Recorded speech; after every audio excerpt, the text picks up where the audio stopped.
All right. What is up, everyone? Welcome to the Gameweek 13 FPL podcast. My name is Ryan from the Football Chatbox, and I'm joined by my co-host Roy and very special guest this week, FPL Amateurs of Oz, Quentin. First of all, I'll go to Roy. How are you doing, Roy? Yeah, good. I can't wait to get back to the real football on the Indeed. international, really. I know. My international break has been a bit boring, but we've got a lot to discuss. But before that, Quentin, how are you doing? Yeah, no, I'm doing good, and yeah, likewise. It's good. The football's coming back this week, and I watched the Women's Premier League to get my sort of fix for the week. But yeah, it's just not the same. Nice. All right. So we've got quite a lot to discuss. Hopefully that now we're getting to a stretch where there's no international break for, I don't know, next until Feb, maybe, probably around that point. Well, it'll be March next year or something. Oh yeah. Okay. But we do have international tournaments in Jan, which we'll get to Oh maybe yeah, closer yeah. in December. We'll talk about it. But yeah, a lot of football over the next couple months, and to discuss all of that, we'll start off first with Lego Mane's fixture. So now basically what I've got in here, because as everyone knows, game week 14, 15, 16 is basically 3 game weeks within the span of like 7 days. And there are teams that are very reputable for rotation, I would say. When it comes to fixture crunch in terms of short time span of turnaround. And if you look at 3 teams in particular, which are going to be affected quite a bit, would be Liverpool, Brighton, and Villa.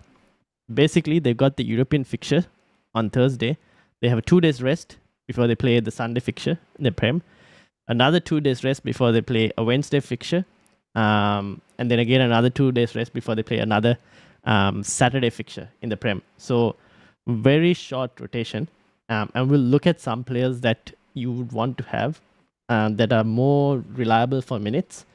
But that is the turnaround with them. Now, with regards to European fixtures for Liverpool, Villa, and Brighton, Liverpool, I think they should be fine. I don't think they'll put up a strong squad per se in this fixture. We'll see.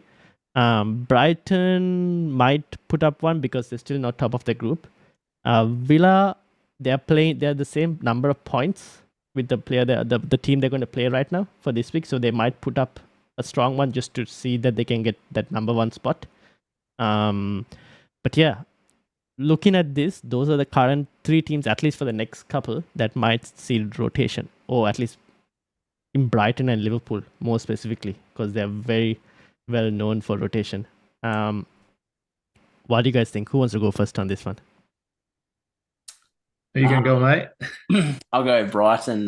Looking at that, because Matoma, have we got I guess a due date back for when he's fit again, or is there sort of not much news about that? The only news I think we got was from the Athletic correspondent with regards to him potentially not being available for this week's Forest game. Yeah, rightio. I think Adingra is probably maybe still worth having, because I think he's going to play consistently, I think, over these fixtures. I don't think there's too much rotation with him. He seems to sort of have that spot nailed down. But yeah, I think it's a bit up in the air about what other assets you want from that side, because we've seen it pretty much change every area of that defense, midfield up top. So yeah, it's probably one I'm probably staying away from. I don't mind Adingra, but yeah, I had Matoma in last week, and obviously he's injured now. So yeah, it's probably I'm staying away from them. And with the terms of Liverpool, I think it's Salah, and probably not tempted anywhere else in that, just because of the rotation, because Jota's fit, Diaz is fit, Nunez is fit. So we've seen how much rotation there's been in the past. Exactly. The trying to sort the remaining spots in that attack is not as easy. Yeah. That's as well. We thought he was nailed, but Gomez is apparently a good option as well. So true. Well, maybe Van Dijk is kind of the person who will play all those games. Probably. And yeah. Simicas, I mean, I don't know how much time he actually plays. Robertson, I heard he's sort of coming back in training or something, or maybe not. But is Tsimikas going to play all 3 games, 90 minutes per game? I can't see that happening, but he will play majority of the time. Probably, yeah. But the thing is, the rumor with it, like Tsimikas last game week before he got that 15-pointer, he was pretty poor in the European fixture. Got subbed off. Was kind of, I guess, not as great as well in that first half of the Liverpool fixture as well. So it's hard to tell with Tsimikas. Like, I think you just play him if it maybe not against City, but like the other fixtures, you just play and hope for the best kind of situation. Yeah, he's still quite cheap, right? So if you already have him, I mean, I would just keep him. If not, if you need to spend money elsewhere, it may be just a good option because the fixture looks pretty decent. Yeah. Are you interested in shelling out that extra money for Alisson if you're wanting that defensive asset? Ooh. Probably. It has the save points upside. Yeah. I wouldn't say is like unstoppable. I still see them conceding a few chances, but is it worth that sort of type of money? Given that no other goalkeeper is actually performing per se, maybe, but at the same time, it's still a lot of money I feel like to shell out on a goalkeeper when there's not as much upside. But although with Alisson, because like you mentioned, right, he's conceding, like they're conceding chances, so he does make saves, and if the score is low, there's a chance of at least a bonus point somewhere, potentially. But I don't know if I'll do it. I would rather do a keeper move to like a Leno, potentially, than an Alisson at the moment. Yeah. I mean, going back to Mitoma, right? He's injured for next game or maybe Chelsea game, but he will be back for Brentford and Burnley maybe. So I still have him in my team, so I'm not going to change him. I'm just hoping he'll be back quickly. How good is your bench? Not too good, to be honest. That's other fires. Yeah, basically. okay, fair enough. All right. The other thing is, I think, so I've got Mitoma as well. And I'm looking at potentially, because like a lot of people are going to want Mbeumo sooner or later in Game Week 14. I was like, I might as well think of doing that move 1 week early. Now it's against Arsenal, but I don't know. It's like it's already a move that I want to do. So I was thinking maybe I just do it a week early if that's the case. So that's probably where I'm at. In terms of Aston Villa, are we not worried at all in terms of rotation or anything? I don't think Watkins is an issue too much. I think possibly in the midfield there, I think a lot of people still have Douglas Luiz. I could see him definitely sitting for 1 or 2 games over the next 4. Cash, I could maybe see him getting rotated, maybe 1 out of the next 3. I think he's about of an 80% chance of starting most weeks, but I think there might be 1 game in there that he does get rotated a little bit because he's had a couple of niggles probably the last couple of months, so it might be, depending on how they're looking, he might get a rest in one of the fixtures.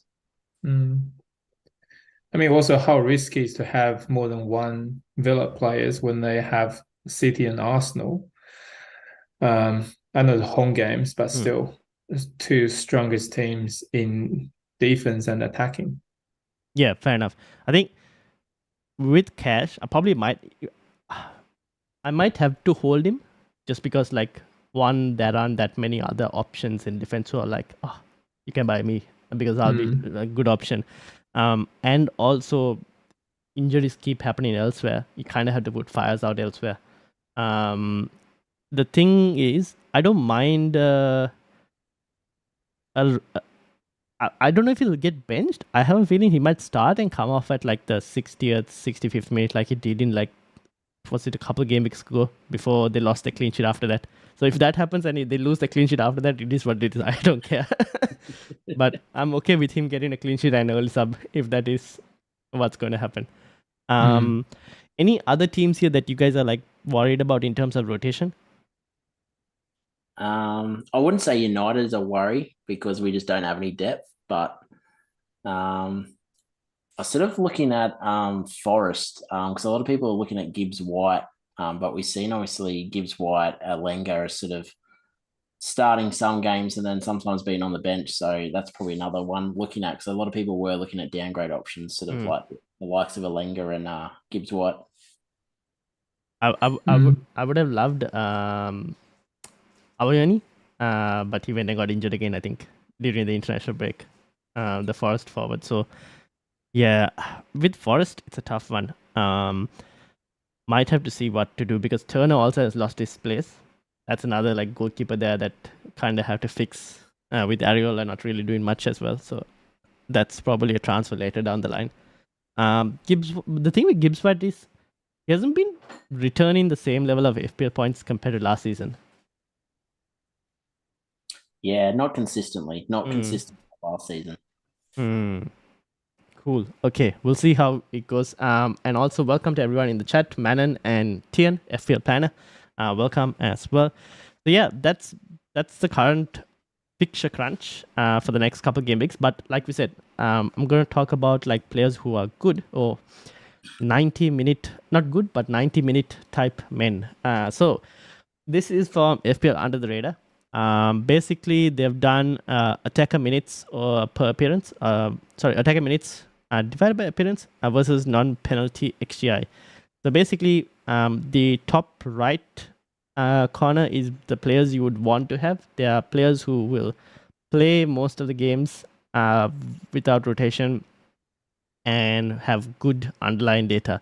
So the likes of Heung-min Son, because one, they don't have alternative options to play as well. Same with Fernandes, no alternative options. Mbeumo, Watkins. We're talking about like other forwards with regards to the people who compete with Watkins would be what? Darwin Núñez, Alvarez. All of them are like more rotation option compared to Watkins. Then you got Salah and Haaland. Jackson is in here, but I don't know for how long, because I wonder how long Nkunku will be away from returning to this Chelsea team. So that's something to kind of keep an eye out for. And then Saka is also in here, and I think we already know that Arteta will try and play Saka whenever possible, as long as he's fit. Yeah, correct. So what's the thoughts based on this? Yeah, I think Jackson is an interesting one. That there's really, really high sort of goal involvement per 90 minutes. In the last few weeks. It's really good. I mean, sitting there, up there, and with less minute. I mean, he can score goals. I don't know if Chelsea's turned the corner, but you'll see the attacking data there on top. But that's because of the number of goals. Well, there's a 4-4 draw with City. I mean, that kind of skewed the data a bit. But again, yeah, that just, I'm quite surprised by that, to be honest. I think Jackson has found his preseason form and why everyone got him in the first place. I think a bit of time spent on the bench after arguing with referees every single game to get suspended kind of did well. But Q, what do you think?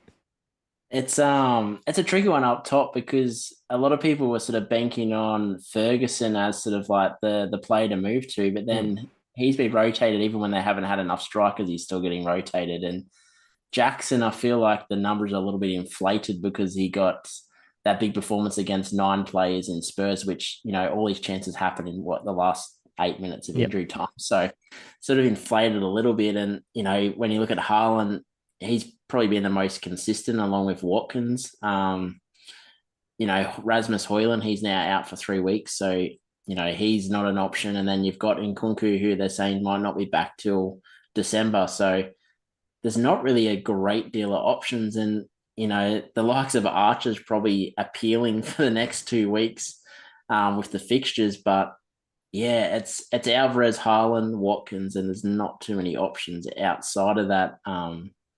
Yeah, it's a strange one. I'd probably, Jesus was back for Brazil over the international break, so he definitely doesn't have the numbers of other strikers, but he hasn't been playing a great deal of football. So I feel like his numbers, if he was playing consistently each week, would be a lot higher and probably up there with the likes of Jackson. So yeah, I think you know, underlying numbers don't lie, but also looking at players that are coming back from injury like Jesus, I think he's probably a decent option and what's probably slim pickings for up top there.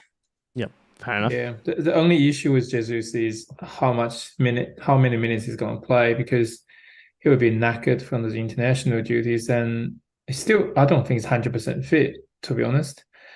And with 4 games in the space of less than 2 weeks, we're going to rotate. Arsenal is going to rotate his team for sure. We got the depth, so we can afford to do that. I think that's the beauty of Arsenal this season, is we do have the depth.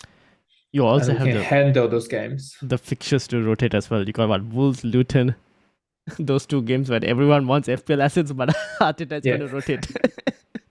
I really can't see Jesus playing this weekend because it's way too early for him. Trossard played pretty well up front as the false 9. I think we'll keep doing that to assess Jesus. Well. Yeah. Well, I feel like surely at some point we realize Nketiah is not really the striker we need long term. The style of Nketiah is just not really fitting with how we want to play the game. Because I think Trossard last season played up front towards the end of the season, and it was doing pretty well. That's also after Nketiah playing about 5 games or so. So I can't see Nketiah playing that much more now. I know he's got a hat-trick or whatever against Sheffield United, but that's Sheffield United we're talking about. No, I would not gamble on Nketiah as your striker for sure. Fair enough. Do you think there's a chance that Rashford, with the injury to Haaland, might play up top again? Probably not, because we still have Martial, who needs some minutes. Do we have Martial? We have half of his hamstring probably, but but the thing with United is I don't think the fixtures are the fixtures are okay. The form isn't there. That's the problem. No. I thought you guys are the most informed team in the league. Are they though? On paper we are. Yeah. But playing style was not really. If you've never watched a United game this season and just looked at that what stat, it says on paper, 100%, like get in line. Yeah, but no. Another forward though I should probably mention is Isak. Now obviously less minutes here, but it seems like Wilson, at least it was a rumor that Wilson was out for 6 weeks or something like that potentially. Is that back? Because he's flagged as well. I feel like everyone's flagged on Newcastle. I'm struggling to see a player that's going to play up top for him. So, I think he's supposed to be back, but we'll have to wait and see on Eddie Howe's press conference. Although you can't trust Eddie Howe's press conference anyways. But you can kind of wait, because he has they got Chelsea this week, United after that. The one problem with Newcastle is they're not safe in their Champions League group. So a lot of rotation might happen during that Everton game, the Fulham game. Those 2 games might see a lot of rotation where we kind of want Newcastle assets. That's the one problem. But probably a forward to maybe have an eye on, but probably not get just yet. Anything else to add from attacking point of view? No, I think we're nearly seeing the template switch to heavy in the midfield, maybe heavier in the back, and just going with the 1 or 2 up top. Exactly. I think you're always going to want a 5-man midfield over a 3 forward option most times. All right, now is Edouard an option? Is anyone entertaining Edouard? Because their fixtures aren't bad. Fixtures aren't bad, yeah. But would you go for Edouard over Eze? Or no, definitely not. It depends on the fixture, right? I don't know. It's a tough one with Crystal Palace. It's not a bad fixture though. Luton this week, West Ham after that, Bournemouth, Liverpool, and he'll play. It's not like he'll get rotated per se. They don't have anyone to rotate as easily as well. So I don't mind it. But then if in that case, would you go for Edouard or would you go for someone like Solanke? I reckon it's a flip of the coin, really. Yeah. I think Edouard's cheaper than Solanke, if I'm correct. Yeah, Solanke is like 6.4, I think. That probably edges Edouard for me. Yeah. But Yeah, true. Kind of flip. It's not you're clutching at straws in terms of how much high expected points you're wanting. Now defenders. This is a tough one because I've got players here with Cash, Trippier. We already have. A lot of people have one Arsenal defender, whether that's a Ben White, a Saliba. Where is Gabriel? Oh yeah, there he is. Because of all those rotations at the start. You've got No, Gabriel is there because I think he missed the first 3 games. Yeah, that's what. So he should be now more towards the right hand side. Correct. Yeah. You got Pedro Porro. You got Colville, who I think is injured for the moment. Not really sure. And then you got the Crystal Palace defenders like Anderson.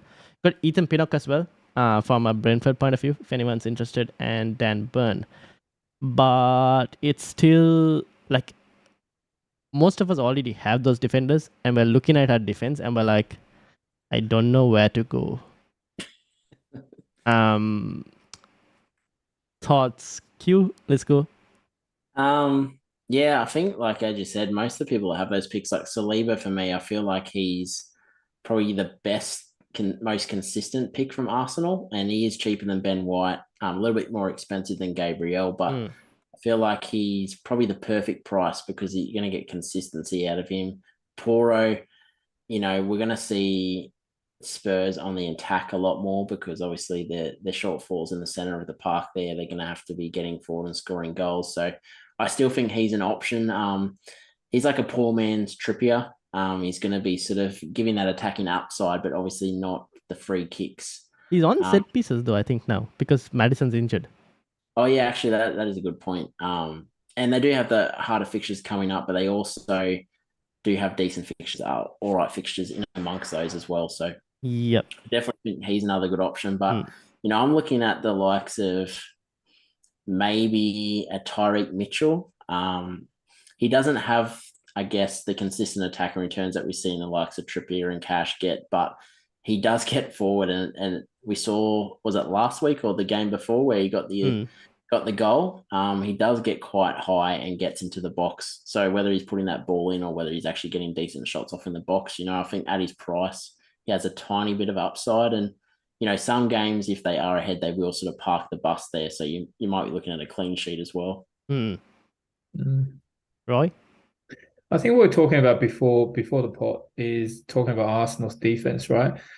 We're talking about whether we should double or even treble Arsenal. So, I mean, a double Arsenal defender and Saka seems like a pretty good combination for us. Considering the City, Liverpool, United, they all have some difficult games.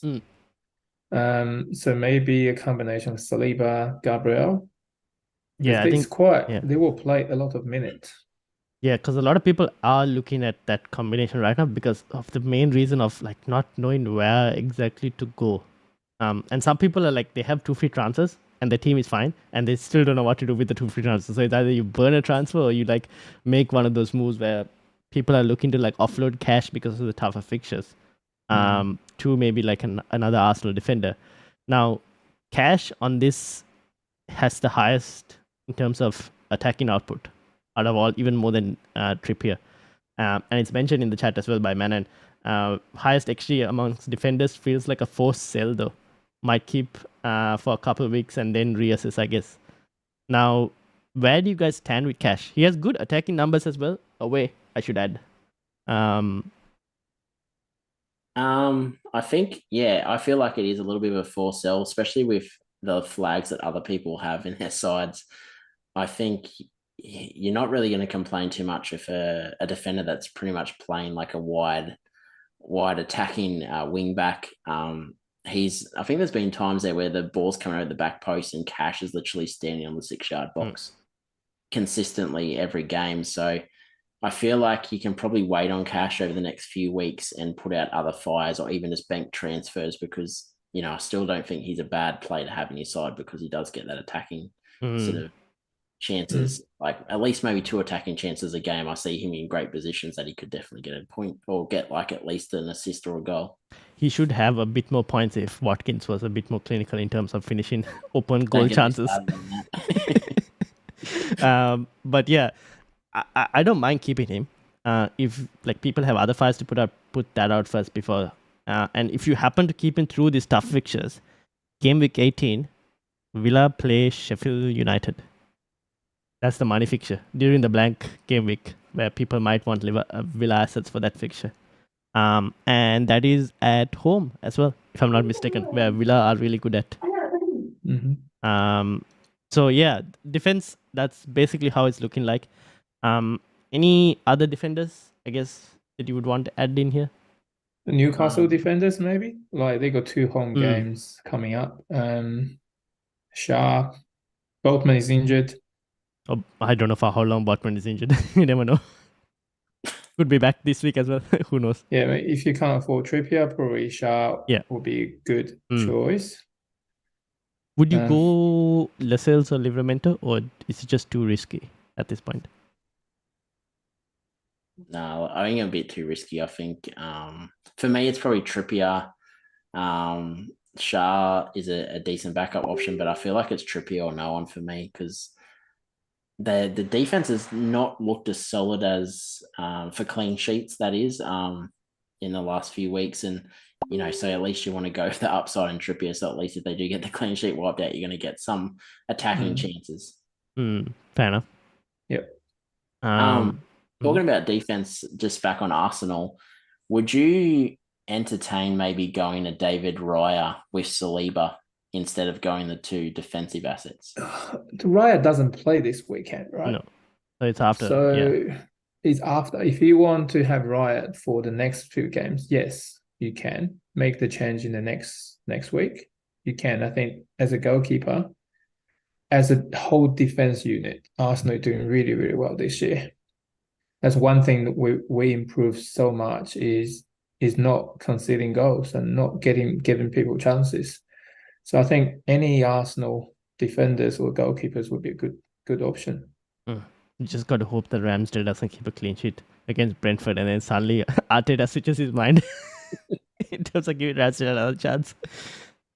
But yeah, if Ramsdale playing so well this week, I mean, he might get to keep the place. Who knows? Yeah, Ramsdale will make about 10 saves, get 3 bonus, and save a penalty, and he'll be. If they have 10 short, that would be very shocked. But yeah, we'll see. But yeah, I don't mind it. The Raya and another Arsenal defender combination. And you will see in the panel team that combination is there at the moment as well. And also it kind of, if you go with Raya and Saliba, like less likely to get rotation there in that combo. True. Okay, now fixtures this week. Opening kickoff. This is a big one. City versus Liverpool. We know where Roy stands in terms of what he. Do you want to draw, Roy, in this game? I probably want it to be a draw. Yeah. Yeah. The best result. Both are a threat to us winning the league. So I think a draw would be good, and 5 people send off and 10 injuries. That would be nice. You're asking for a lot. But this is also a very important fixture in terms of captaincy as well. First of all, how do we see this game going? I think it's going to be quite open, actually. I reckon it could be 2-2 in this game. I like the draw. I think the draw helps everyone else in the league, which is great. But yeah, I think it's going to be quite open. I think there's going to be goals. City's defense hasn't looked great the last few weeks. They've conceded a lot of chances. And if Liverpool show up like they have the last sort of month of football, I could see them bringing goals in. But also Liverpool's defense hasn't been great either. So I think it might be quite open. But yeah, I'd love a draw, 2-2, and possibly just, 2 goals from Salah and, nothing from Haaland. Maybe a yellow card early sub would be nice. So I haven't told Roy, but Roy, Q doesn't have Haaland in his team. He's one of those Game Week 8 wildcarders who went without Haaland. Hence, I'm completely opposite. Yeah, he's gone without Salah all this time. So the question is, when are you getting Salah and when are you getting Haaland? I think 16 I'm looking at possibly. I've sort of set myself up to make a few transfers by 16 to have the money sitting there ready to go. But we'll see. I'm just gonna not getting Salah. Fair enough. Until he's going off for the going to Africa or so. Yeah. I'm just gonna hold it until then. All right, cool. I just pray he doesn't score anymore. Fair enough. I mean, this is probably the week that I'm not upset about the early kickoff captaincy hoodoo, because I won't be captaining anyone in that game. So I'm happy that's the fixture we get straight up. So if you had Haaland, would you put the armband on Haaland? No. I'm still deciding that. I'm just deciding between Saka and Haaland at the moment. At first, I don't know the fitness level, whether he's able to play, whether he's gonna start or not. I'm not too Haaland? sure. I'm not. Yeah. Well, it was like a rolled ankle or something. I think he should be fine. We'll see. I don't know. He is If he does play, I actually City home game. I fancy them as a neutral. As just looking at this game completely neutral, I think City should win. Liverpool's defense has been quite shaky recently. I know City has been too, like 4-4 against Chelsea. That was crazy. I just thought Pep wouldn't be happy about how City play in the last week, and he will emphasize on getting a clean sheet in this game. I think that's what he would try to do, because 4-4, that is unlike City at all. Yeah. They don't do 4-4. They do 4-0. They just don't do 4-1. They don't do that games. And I think that's what Arsenal is trying to be now, is just don't give the other team any chances and just keep 0-0, 1-0, 2-0. That will do. Yeah, I'm still deciding who to captain, really. So the last two games that City played at home against Liverpool, they were both like high scoring games for City, not for Liverpool per se. So I won't be surprised if he brings like Grealish back in as well to get a bit of control. Maybe John Stones in the midfield. And all of that kind of helps Haaland in one way, where I have been hitting this drum on Doku not being a great option for Haaland whenever he plays. So I think that might help Haaland. So I'm kind of leaning towards Haaland cap, but we'll discuss about a few other caps in the next game as well, which is Burnley versus West Ham, because a lot of people were interested with Bowen as a captaincy shout. And now Tien has also mentioned with with regards to Bowen, not good news for Bowen, with rumors that his scan is showing fluid in the knee. So I don't know whether he plays this game or whether he features a bit and not the rest. I'm not really sure. I went and did an early transfer, which you shouldn't do in international break. Took Martinelli off. I was like so annoyed with Martinelli. I took him off and bought Bowen in. But yeah, where do you guys stand with like West Ham, Bowen? Do you think he'll play? I think it'll come down to the last minute. I think even if he's 70% fit, or even 60% fit, I think he'll play, just because we saw Kudus.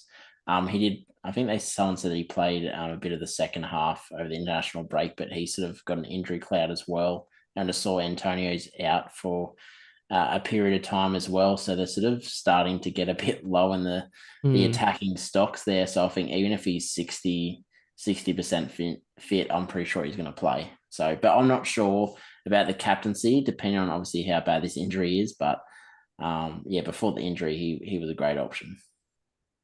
Yeah, agree. I mean, don't captain him because there's so much uncertainty there.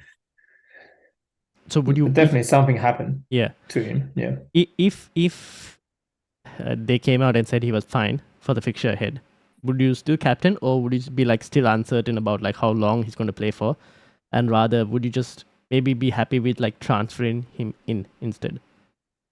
Yeah, I think the transfer in would. I have him in my team now, so I'd just be happy if he goes on the park, not as my captain. Okay. I'd still be happy. So fair enough. Roy? Yeah, the same. I mean, I would not captain him. No, just no, not at this stage. Definitely. All right. Moving on. Luton versus. Oh, actually, West Ham's goalkeeper situation. Areola. Are you for those who have Turner and Areola, would you look into buying another keeper? Not this week, maybe some weeks down the line. I'm in that position at the moment, actually. So I hate the goalkeeper position. I really do. Like one goal and your week's pretty much ruined unless they're going to get like a million saves. So at the moment, for his price, I'm probably keeping him because he's probably going to work in with my transition to Haaland. If I'm wanting to sort of keep a few assets in my side, I'm probably going to have to just stick with him. But I think if there's people not in that position, I'd probably be looking at moving up to a Raya or someone like that, a bit more expensive. But as long as it's not going to sort of, I guess, take away too much from your midfield area because you want to sort of invest a lot of money in there. Fair enough. Okay. All right, Luton Palace. Palace defense still a pretty good option. I guess if you're looking for midfield options for Mitoma, Eze also probably another good option this week to buy in. We spoke about Edward as well before. Luton, though, are generally a bit better at home. Where do we see this game going? Those 3 new promoted teams are pretty bad, aren't they? So, so I mean, those 2 guys you mentioned, I mean, for 1 week only, yeah, I think they're definitely good options. Eze, of course. I mean, Luton they're just not very good. Fair enough. Clean sheet for Crystal Palace, I think. Probably. Easy, yeah. Yeah, I think if you're looking for a defender to buy this week, out of all the fixtures this week, it's probably the Palace fixture. Yeah. I mean, Anderson would be a good choice as well, right? Who? Anderson? Oh. As a goalkeeper? Wait, which one? Centre back. Oh, Anderson. Oh, yeah. Yeah, I don't mind it. I don't know. For me, I'm like, he's a bit more, he's got into that price range that I'm just like, I'll just go for a 4.6 in terms of Guehi or a Mitchell. But yeah, I don't think he's also not a bad option, to be honest. You, any thoughts?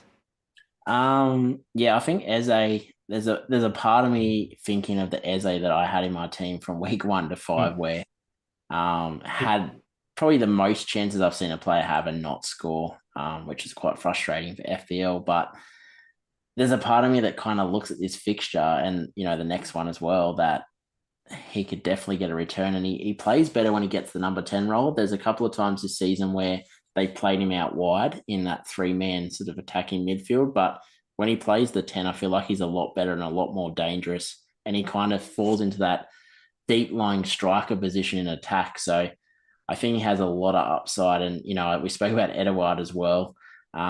He's a quality player, just, he wasn't consistent last season, but this season he's been really good. I think last week he had six shots at goal, and, you just need at least 1 or 2 of those to go in it and you're pretty happy. So I definitely think there's a conversation to be had for, those 2 assets heading into sort of this little fixture run that they have. Okay, fair enough. Moving on, Newcastle versus Chelsea. Newcastle used to be a good defense until their midfield is now suffering from fatigue, I think, at this point. And lack of attack. Maybe Isak is back. That'll probably help them. Chelsea, for some reason, have decided to, have a go at games, and they're now high-scoring, free-flowing, full throttle attack at this point, with Jackson learning how to shoot. I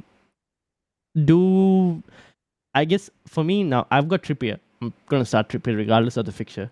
But for those who are having like Shah, Lascelles, Livermento, do you start them in this fixture? And the same for like a Palmer, for anyone who has Palmer in midfield. I think you'd have to start Palmer in this fixture. As we said, Newcastle's defense hasn't been great. Newcastle at home, I think, are probably a little bit harder to break down when they're, instead of being on the road. I think this is going to be quite a tight fixture, actually, to be honest. I wouldn't surprise me if I saw this game it was 1-1 or even a 0-0 draw in this fixture. So, you start your attacking assets, obviously, but yeah, I just don't think it's going to be an open game. Yeah, I mean, with Chelsea playing, they kind of you don't know what to expect from Chelsea at the moment, so it could go either way. Right? I do think Newcastle at home is pretty steady and pretty strong defensively. Yeah, I agree. It's going to be a tight game. Interesting game though.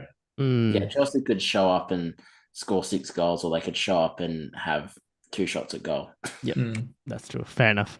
Well, I've got Gordon and Trippier, and I'm just going to hope that if Isak is back, that means Gordon moves to the left because he's a bit more better on the left than he is down the middle. Yeah, probably just start them and hope for the best. If it's a 1-0 to Newcastle, I don't mind that as well. Mate, I think this week is going to be just hope for the best. Put your players in this hope. Looking at the fixtures, most of these fixtures are like just hope for the best at this point. Forest versus Brighton. Now, Mitoma probably out. You could do two things of like what Roy was thinking of. Maybe if there are other fires elsewhere, kind of bench Mitoma. Or in my case, I might even sell Mitoma because I'm like, we spoke about the 90-minute men in terms of the fixture crunch. Mitoma is not one of them, unfortunately. I was more surprised that he got benched before an international game week compared to... I would have understood it if it was like fixture for Brighton, but he got benched before an international. I was like so shocked with De Zerbi. And Forest have been better recently. So do we think Brighton have a chance here, or they haven't been looking that great? Attacking has also dropped. I think this is going to be... I could see this being quite an open game. I think Brighton defensively, I don't think they're back to where we hoped they were at the start of the season. Forest, they tend to sort of make it a bit harder for teams when they play at home, but I still think Brighton, with the likes of Adingra, is it Bernanote, who's been playing a little bit in the midfield as well when players are getting rested. He's looked really good as well. So I think this could be quite an open game with Brighton. But I have a question for you guys. So I'm in the boat with Mitoma at the moment. Would you move Mitoma to Adingra or Eze this week if you sort of didn't want to hold Mitoma? Ryan, you go first. Do you have the money to move to Mbeumo? Or let's say that's not an option.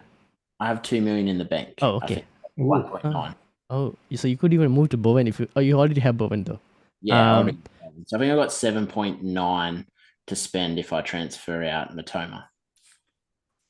I would probably move to Mbeumo first because I like the fixtures. I know Arsenal fixture is tough, but it's like a transfer you would want to do anyways.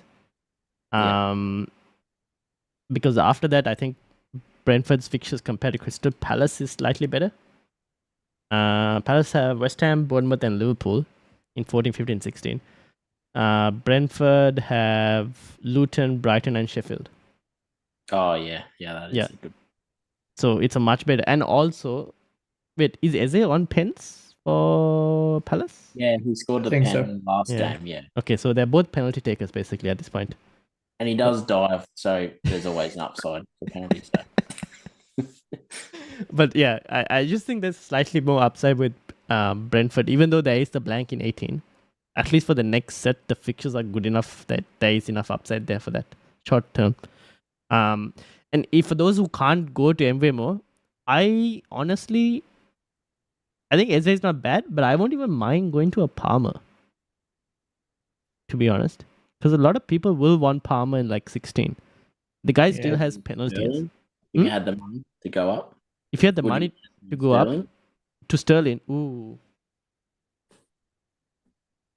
That's a tough one. I think Sterling has potential, but I just don't know what's the status with Nkunku. And I'm not sure how that's going to affect Chelsea. Yeah, Sterling has been trusted by Pochettino since the start. I mean, he's been producing a lot of points. He has potential. Cole Palmer is on penalty though. Yeah, that's the thing. That's why I would probably go Palmer if I didn't have the money to go up. I don't know. That's a tough one. That would depend on what your other future moves also like going to Mitoma to Mbeumo is not too hard. It's just a tiny, smaller gap. Going a bit more higher, then it depends on what other future moves you want to do. Now, like for you have money stored for Haaland as well. So will that impact it as well? Is another question. Yeah. Maybe just wait for 1 week to see how the injury is. If he's coming back, maybe that's a reason to keep him, right? Yeah, 'cause Mitoma. Yeah. I think my bench at the moment is Haaland, Lamptey, and Matoma, so it's looking pretty. Oh, You need things to sort out. I think Haaland is a bigger issue first for the moment. So yeah, we'll get to your team, but because I have it as well. Then Sheffield Bournemouth, Archer versus Solanke. That's basically it. Anything else on this fixture? Mate, it's a Goliath battle. I'm gonna definitely be up to watch the clash between Archer and Solanke. Yeah, that's basically it. Would you, if you had Archer this week, would you start Archer? 100% I would. I think in this type of week, this could be like a make or break move for the week. You could be looking at no points heading into this fixture, and then Archer just springs up for goal and some bonus. Fair enough. Yeah, true. I don't mind it. Would you look to buy Solanke this week? No, I think I'd go Archer over Solanke. I'm actually kind of entertaining that move this week to go to Archer just so I can keep stockpiling money for the Haaland. Yeah. But like I think I saw last season, like Brownhill, I had him my side. I think I started him twice all year, and those were for 2 hauls. So Archer's the type of player that you might only play twice this year, and this could be the week that he gets points. Fair enough. Roy, anything to add to this fixture? no, I can't comment too much on that game. No. Fair enough. All right. The next one you can comment on: Brentford versus Arsenal.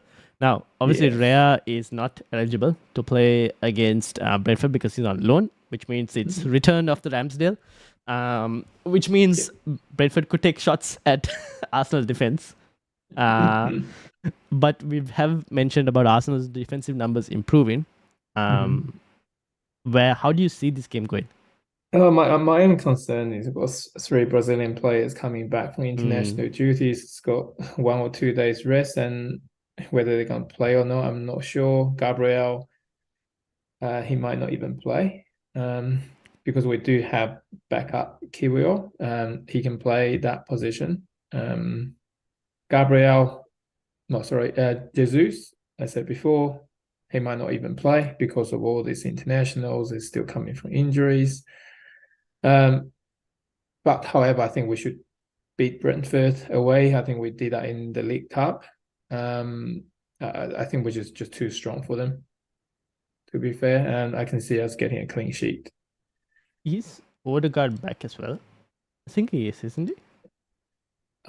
He didn't play in the last game with Haaland. And he hasn't been playing for Arsenal for the last 2-3 games. That's because of the injury. Yeah.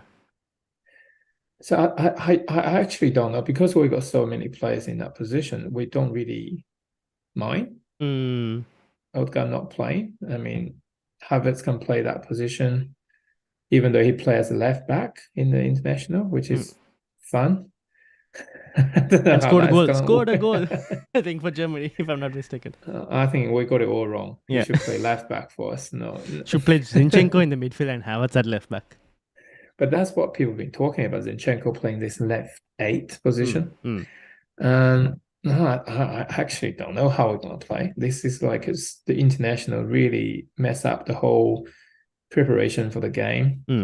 It could be a really different team playing, considering how many games are coming up.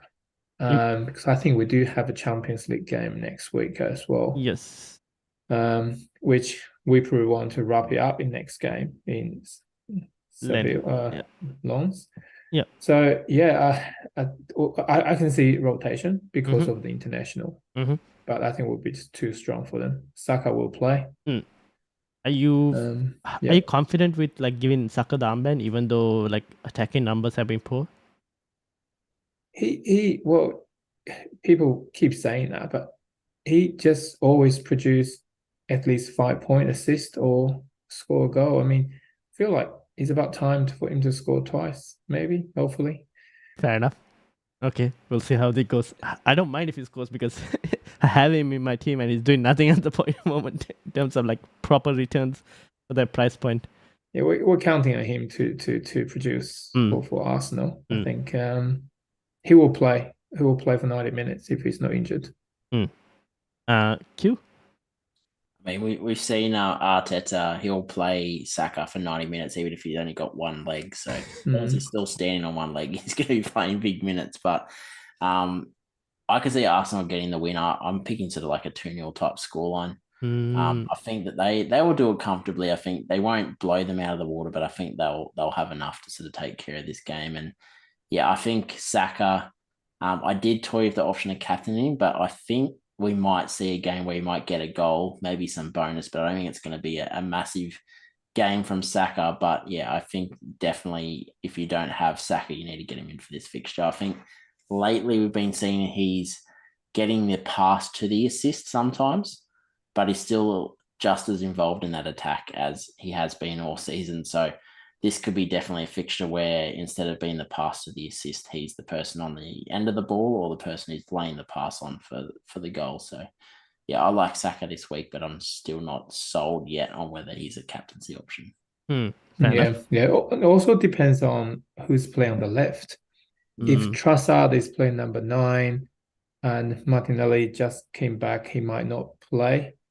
If Martinelli doesn't play, the play will always focus on the right-hand side, which will be Saka's side. So yeah, really depends. I want to wait and see in terms of what Arteta does. But yeah, I do agree. I think Saka, even though the numbers have been, I would still consider him like one of the more important players to get in midfield. And then we go to Spurs versus Villa. Now, initially, I think before injury, Son would have been the most favorite captain for this week, given Villa's high line type of play style. But with all the injuries, I still think Son is not a bad option to keep. To be honest, he still could be a really good captaincy option if people were looking at it, but maybe not as good as what they might have been. So would you, if you had Son, would you still keep, or would you sell to someone?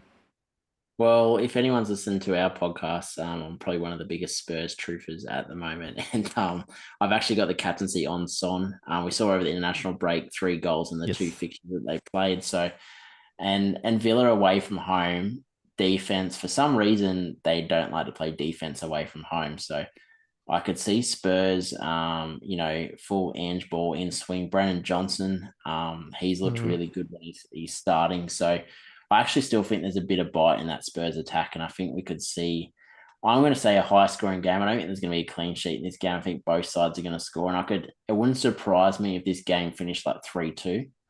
And I think Son, for me, is a really good option this week. I could definitely see him getting a goal or 2. Fair enough. FPL Matt Day is in the chat. He's also a Spurs fan. I wonder what he thinks about Brennan Johnson, because 5.8 is a really good price point for Spurs attacker. At least worth a punt, probably. I like him. I rate him highly. I was so pumped when Spurs got him. Disappointed that Man United didn't try and make a play for him. But yeah, I think he's quality. Fair enough. Roy, thoughts on... Everything coming from me about Spurs is going to be biased. So non-biased view. I'm just hoping they're going to lose 3 games in a row. Fair enough. I hope. So mark my words. If they lose 4-3, I'll be happy. Win-win. You get your goals. That's what matters. As long as they don't win, I'm happy. But do you think it's a decent option, like Heung-min Son, keeping him? Or... Yeah, I think so. Yeah, he's probably their main attacker, the main threat. Madison is not going to play, right? So everything is going to have to go through Son. So okay, fair enough. And then from Villa point of view, Watkins, Cash. I guess the midfield, we said, would the midfield be more of a sell compared to Cash and Watkins? No, I think Cash and Watkins are probably the obvious choices for Villa. I think McGinn, I spoke multiple weeks now. I think he's a great option in the midfield if you're wanting to sort of not go the Douglas Luiz play. I think McGinn, even on international duty, he's scoring. The guy just can't stop scoring. So okay. Yeah, good option that. Fair enough. Would you keep though, or be with the tough fixtures upcoming, or that's the thing? I think Watkins is maybe immune to bad fixtures just because we've seen him score in the past against the likes of Chelsea, City, Liverpool. So I think he's almost not fixture proof, but you're going to play him pretty much every fixture. Yeah, because he'll slowly tick over, basically. Mm. Yeah, fair enough. Okay, we'll see how that goes. I don't mind on goal fest in that game, as long as Watkins can score a few with Matty Cash actually getting some attacking returns. Do you think Watkins is a captaincy option? I thought Watkins was the captaincy option last week, and then I saw him miss an open goal, which was basically a 6-point return, because he would have got all the 3 bonus points and a goal and captaincy. I lost 12 points from that open goal miss. Yeah, I mean, compared to Saka, there's no way Watkins will be a better option than Saka. Yeah, he doesn't have penalties as well. Like, No. I don't know. I have a bit of a bad trauma with going to Watkins captaincy. I'd rather put it on Haaland and just hope for the best. Yeah. But I would own him. I don't mind owning him, but maybe not captaincy. Yeah. And also Villa aren't great away, funnily enough. But the flip side is also true for Spurs. They're not great at home for some reason, attacking wise. So we'll see what happens in this game. Next up, Everton versus Manchester United. It's probably the worst time Manchester United could play Everton after their 10-point deduction at home. They're now going to be fired up to try and prove a point. It's going to be 13-point deduction for them, mate. Do you sound confident about, do you think United can get a win? No. Oh, after watching how Rashford played on international break, yeah, it's not looking good. Fair enough. Roy, is there any hope? Well, you guys are the most informed team in the league, so but yet again, I think Everton will be quite pumped to get the result, to prove a point. They're pretty good at home. United is pretty bad. Home, away, neutral. Yeah. But you never know, like, if you guys keep getting the result, even though you're playing shit, it's still getting result, which is quite funny. I know they're grinding results at this point, but yes. I mean, that's like on the other side of the coin, you got 10-point deduction, and the players might get demotivated. Who knows? I mean, you might just think, "Oh, what am I doing here?" I don't know what reaction they're gonna have. To be fair, I don't know. We'll see. I think it could be a low-scoring game. Yeah, it probably might be a low-scoring game. I have a feeling. I could see it being like Man United 1-0. We miss about 40 open goals, and Bruno Fernandes makes about 8 saves. If he's fit, probably he should be fit. But anyways, we've got De Gea, mate, so we're safe, regardless. I think it's going to be a low-scoring game, most likely. One thing I think I would want to watch out for, maybe not for this week in terms of FPL, but going forward, Mikalenko from Everton, good attacking numbers, doing well. If you can, and he's a cheap player as well for anyone who's looking to rotate if they wanted to. They're like 4th or 5th choice defenders. And then from United's point of view, probably Luke Shaw, who is rumored to be back this week against Everton. Whether he plays that left centre-back spot or the left-back spot is up in air. Actually, I think he would maybe play that left centre-back spot, because I really don't think they want to persist with Evans and Maguire permanently. Yeah, and for some reason it seems Varane has lost his spot in this team, so Maguire plays that right centre-back. Varane's off kicking cans with Sancho in the under-23s. So yeah, I don't know what's happening, but if he does play the left centre-back spot, he's good for bonus points as well, as we saw last season. So I think he's probably, all of us are looking for defenders to move to. Maybe one to maybe keep an eye out for in this game. So yeah, that's basically from FPL point of view from United. Rashford, you did mention in terms of will he play striker. I don't know. We'll see. It'll depend on play 1.5 legs of Martial or 2 bad legs of Rashford. I don't know. So we'll see. What about Garnacho? He'll play on the left, but not on the striker spot. I think Garnacho will still play. Yeah.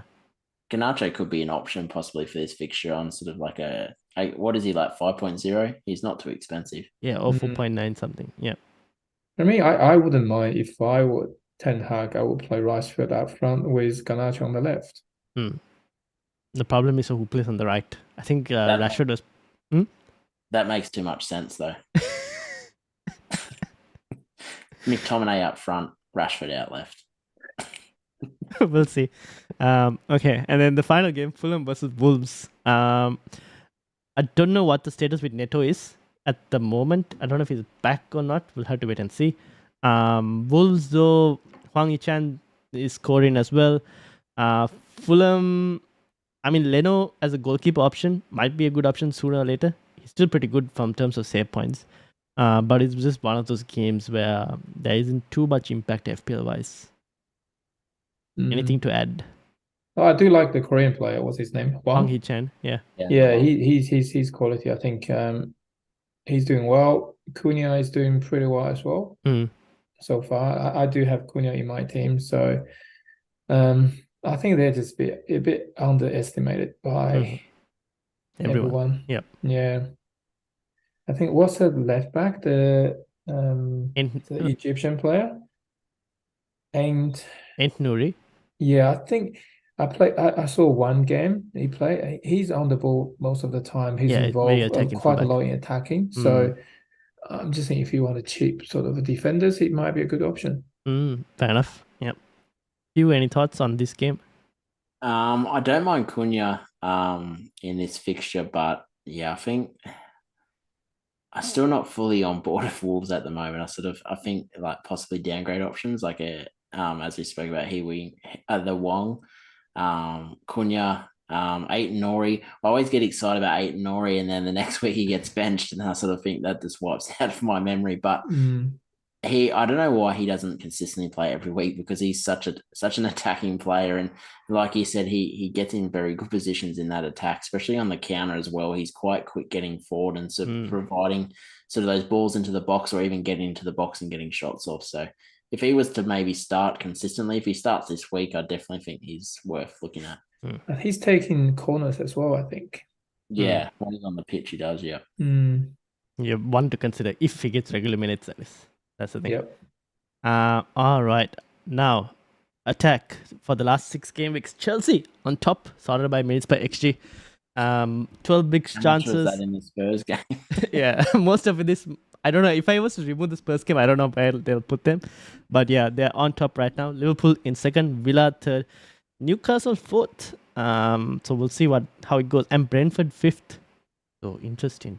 We'll see whether Brentford can do something against Arsenal in terms of a goal. But Arsenal are there as well, alongside City. City have dropped recently. I think we've kind of seen this from City for some reason. That just numbers are dropping, attacking numbers. And then in the bottom, you've got your promoted teams. Yeah, basically your promoted teams. In United, you can see why we're struggling for goals. You're getting result, mate. You're getting result. I know. It's a 1-0. It's a 1-0 written on this game somewhere. I don't know. That's basically it. But defense, this is why we're talking about double Arsenal defense. Look at that. Everyone else is like, they consider goal a game. Arsenal, you require like 1.5 games at least. Yeah. Did you see how interesting is Arsenal and City? They're quite similar in terms of attack and defense. Close by, next to each other. But then, yeah, identical, really. The big chances considered, though, is so much difference.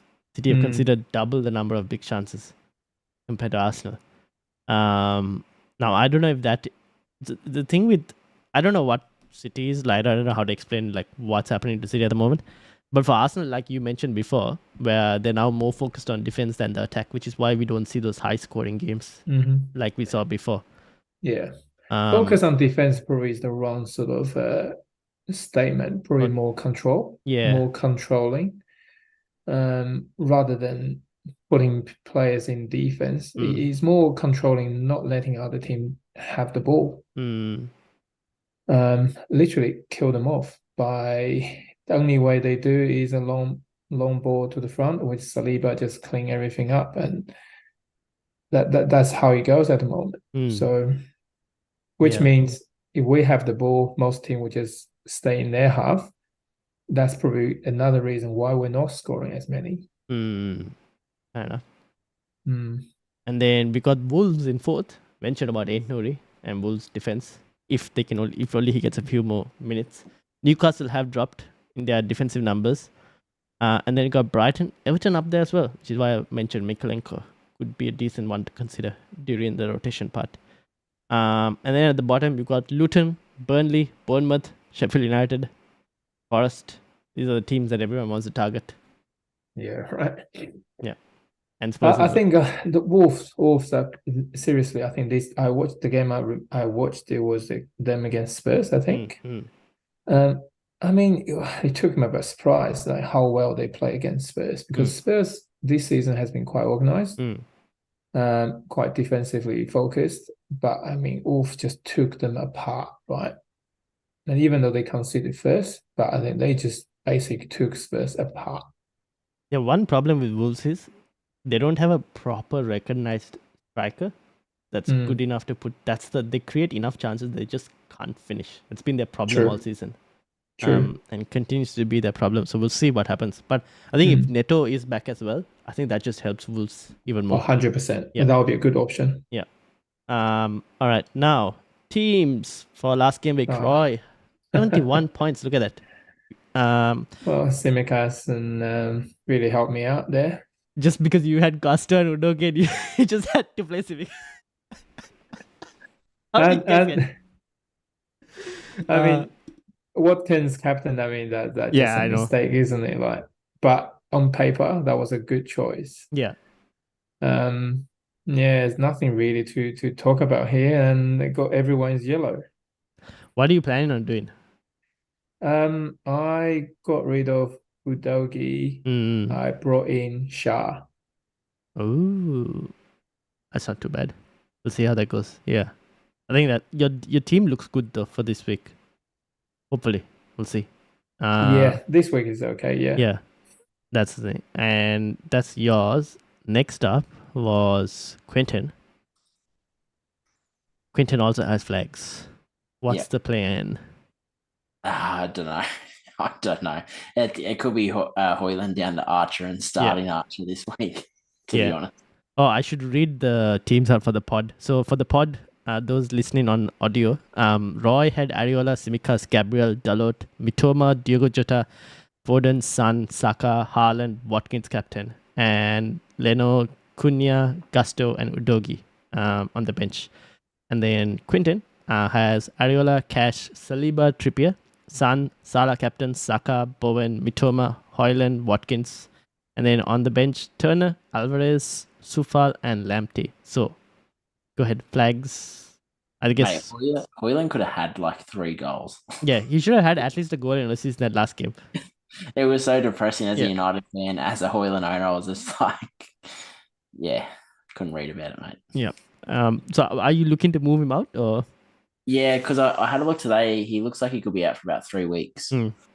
So, and I was going to get him out after this week anyway, just because he didn't sort of fill me with any confidence. But yeah, I was sort of looking at Edouard and Archer as sort of options, just because I am needing to sort of free up a little bit of money for that move to Haaland eventually. So those could be options, or it was maybe a Matoma to Eze or Mbeumo, because Mbeumo obviously next week is going to be the fixtures you want him in for.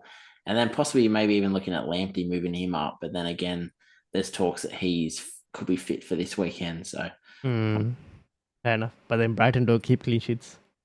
Yeah, never heard of clean sheets, mate. Yeah. And not a single one this season, which is very odd. But yeah. Yeah, I don't mind that, actually, to be honest. Some of those moves.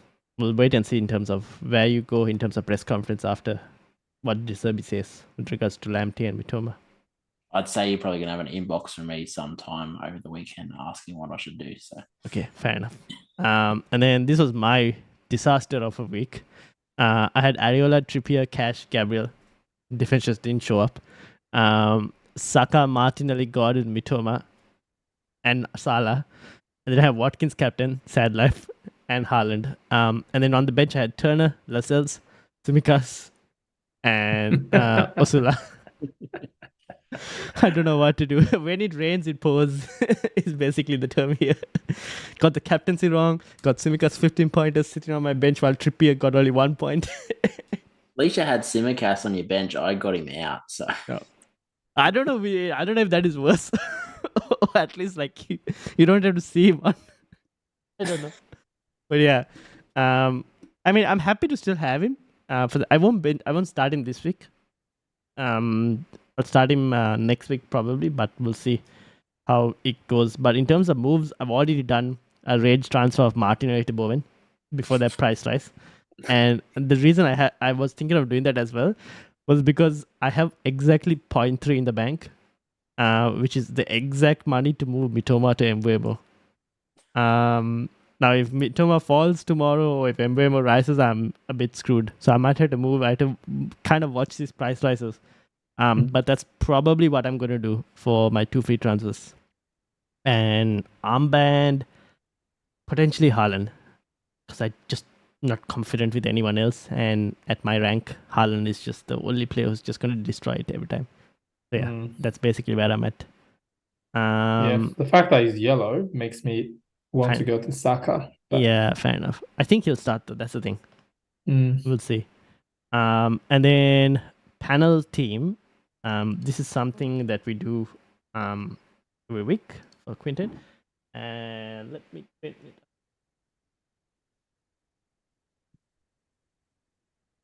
All right. So panel team this week.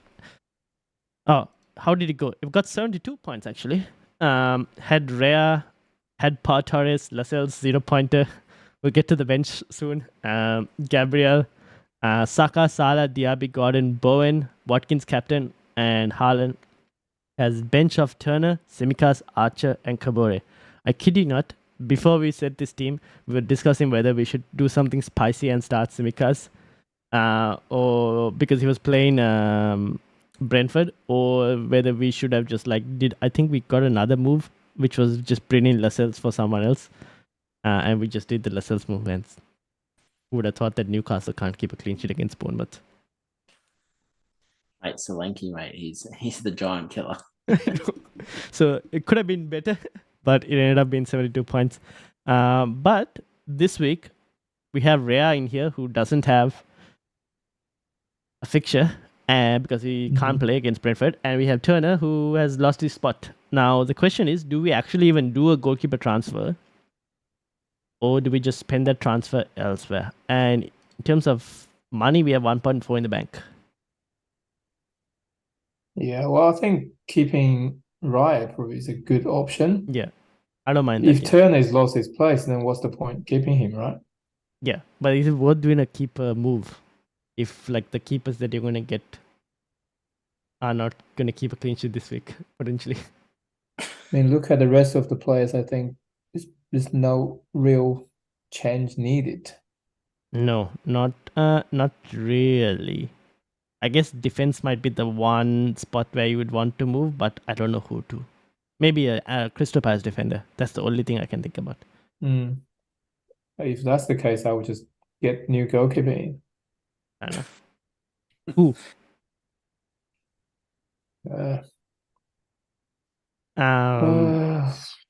Johnston? Jose Sarr. Jose Sarr? No. Not. I don't think Wolves are. Oh, now that you say it, but it's 5 million though. Do you want a 5 million keeper and a 4.8 keeper? Yeah, it's quite expensive. Yeah, it's too expensive. Yeah. Maybe an Areola. That is not a bad idea. Although I don't know if he'll keep a clean sheet, but yeah. That's not a bad move if you want to do that. Oh, I guess the worst case is like a Johnston if you want that Crystal Palace cover, but then the fixtures after are slightly tougher. But Wayne's gets tougher than Raya's got good games, so yeah. So what do we think?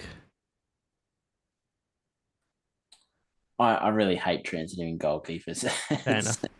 It feels like the worst transfer ever, even though obviously you're not going to have any points for your goalkeeper, but you could get someone in and they concede 3 goals and you get 0 points anyway. So do we just like play with 10 or? Or we can just keep him until next week. But Ooh, which yeah. means you get 0 point, right? Yeah, for that's the goalkeeper. thing. Yeah. Is there any chance Turner can do something at training this week and go back to starting? I highly doubt it. Well, we could do Turner to Areola and just like that. We could do something like that and just see how things go. Yeah. Because then you could potentially like rotate him. Yeah, it's if good, needed. good games, I think. Yeah. Yeah. Yeah, let's do that. All right, let's just do that and hope for the best. Maybe he'll learn how to keep a clean sheet. Free. We'll do that. See how it goes. The defense. Do we want to start Lascelles against Chelsea or do we want to start Tsimikas against City? Or Kabore? I'd nearly go Kabore. You might get an assist. Thoughts? Right. Oh, we also have Pau Torres against Spurs. Maybe that should probably move. That's a bad week for defense. Yeah, I know. So probably start the worst fixtures this week for defense. Yeah. Yeah, I'll do that change. Yeah. For Tsimikas or Kabore? Oh. This is probably the first pod you'll see this season where we're discussing whether we should put Kabore or Tsimikas in the side. Come on, Tsimikas got 15 points. You don't want to make the same mistake again. No, I hope not, but we'll see. And yeah, that's the rest of the team. I think the midfield will be as it is. Captaincy, where would you put the armband? This is a slightly risky team, by the way. So we can take risk on this team. Oh, its purpose was to take risk. I mean, Haaland will be the safest bet. Just between Saka and Haaland, right? That's what it is really for this one.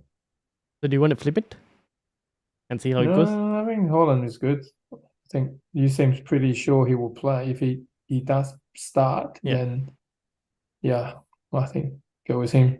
We want to switch Archer to the first bench. Yeah. Just in case. Yep. Yep. So we're happy with that. Yep. It's a shame you can't play two defenders and then put Archer on. Yeah, that's true. I wish I could. But it's a shame that we can't. Cool. We'll just keep it like this. The panel team. Areola, Tsimikas, Lascelles, Gabriel, Saka with the vice captaincy.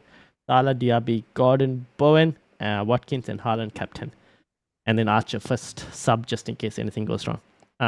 So yeah, we'll see how the panel team goes. But that's basically it. So thank you to Roy and thank you to Quentin as well. Anything to plug, Quentin? We're not sort of potting this week. I had sort of a lot of work on the start this week, and then now I'm in Queensland for a few days. So yeah, no pod this week, but we're back next week. So yeah, feel free to tune in for our podcast. Usually out probably Tuesday, Australian times, which would probably be Monday night, UK time. Yeah, and make sure to follow them. And the podcasts are available Spotify, Apple, wherever you get your podcast. Yep, pretty much everything except for YouTube. So yeah, it'll be on all platforms. So yeah, head over to our Twitter, FPL Amateurs of Oz. We're Facebook, Instagram. So head over, check us out, give us a follow. Awesome. And make sure to hit the like button as well. Subscribe if you are new. We're on 590, so 10 away from 600. So make sure to subscribe. Tell your friends as well. And thank you all for watching. And yeah, good luck for Game Week 13. And as I said, this is those game weeks where you just hope for the best. So hopefully there'll be some points. And I'll see you all on the deadline stream for this week. Until then, peace out. Thanks, guys. Nice to meet you. Yeah, you too, mate. See you, mate. Bye. Good luck.